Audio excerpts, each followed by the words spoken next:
Nii, tere kõigile. See ei ole täpselt Brüsseli päevik, kuigi midagi sarnast. Ma lihtsalt tahan teile rääkida, mis juhtus Strasbourgis sel nädalal. See oli esimene Strasbourgi sessioon ja siin me valisime Euroopa Parlamendi presidenti, kelleks sai taas Roberta Metsola. Ta sai väga suure toetuse, ta on väga tubli parlamendi president. Mina nägin neid 3-4, tema on kindlasti parim. Ja eile valiti Euroopa Komisjoni esinaiseks Ursula von der Leyen. Miks ma ütlesin valisime ja valiti, sest mina jäin von der Leyeni valimistel erapooletuks. Ma ei leia, et see on ainuke võimalik kandidaat.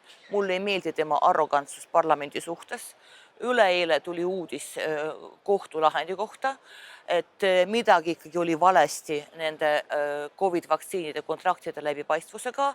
Ta ei võtnud sel teema sõna absoluutselt ja mul ei olnud võimalik teda toetada. Aga teda valiti, ta sai 401 hääl, see on rohkem, kui oli vajalik. Nii et nüüd tema on Euroopa Komisjoni ametlik president. Tihtilugu küsitakse, kas ma toetan ka Kaja Kallast. Ma ei saa toetada või mitte toetada Kaja Kallast lihtsal põhjusel, et mina ei ole vastava komisjoni liige. See asi käib niimoodi, et iga voliniku kandidaat läbib kuulamised selles komisjonis, kuhu ta kuulab. Ja kuna Kaja Kallas on välisesindaja kandidaat, siis tema profiili komitee on välisasjade komitee HFET. Seal on traditsiooniliselt väga palju eestlasi, 4-7. Nii et jälle me astume sama reha otsa selle asemel, et kuidagi need katta võimalikult rohkem komisjoni, kõik eestlased ikkagi jooksevad afetti, nii et praegu on seal 4 ja need 4 siis kuulavad Kaja Kallast ja siis otsustavad, kas ta on hea või halb seda tööd tegema. Ma olen absoluutselt kindel, et ta läbib need kuulamised, erinevatel põhjustel, see juhtub. Ja siis järgmine samm, mis saab olema, kus mina saan hääletada, kas poolt või vastu, on kõik 27, kogu pakett. Sest igas komisjonis me räägime kandidaatidega, me kinnitame 27 ja siis plenaaris me hääletame 27 poolt. Võta või jäta kogu pakett.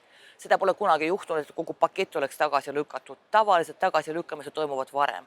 2 või 3 kandidaati kukutatakse läbi, aga elu näitab, kes need saavad olema. Mina hakkan kuulama oma komisjonidest. Minu komisjonideks on FEM ehk siis naiste probleemid, naiste õigused, PETI, traditsioonilised petitsioonide komisjon, seal me ei kuula volinikke, seal me kuulame ombudsmani kandidaati ja ombudsmani määramise, Euroopa Liidu ombudsmani määramise otsustab tegelikult esimeses etapis PETI ja siis juba suur plenaar. Nii et seal on mul ombudsmani kuulamine, veel on Jüri õigusloomi komisjon ja viimane komisjon, või siis esimene tegelikult, kuhu ma kuulun, on tööhõive ja sotsiaalkomisjon. Ma arvan, see on äärmiselt oluline meile ja selle voliniku kohta ma tunnen väga suurt huvi. Nii et sellest, kelleks saab see volinik, sõltub ka minu hääletus kogu paketi osas. Nii et need on 4 komisjoni, mida ma endale sain. Hiljem, kui asume tööle, räägin sellest pikemalt, aga hetkeks soovin teile ilusat suve jätku ja kohtume taas.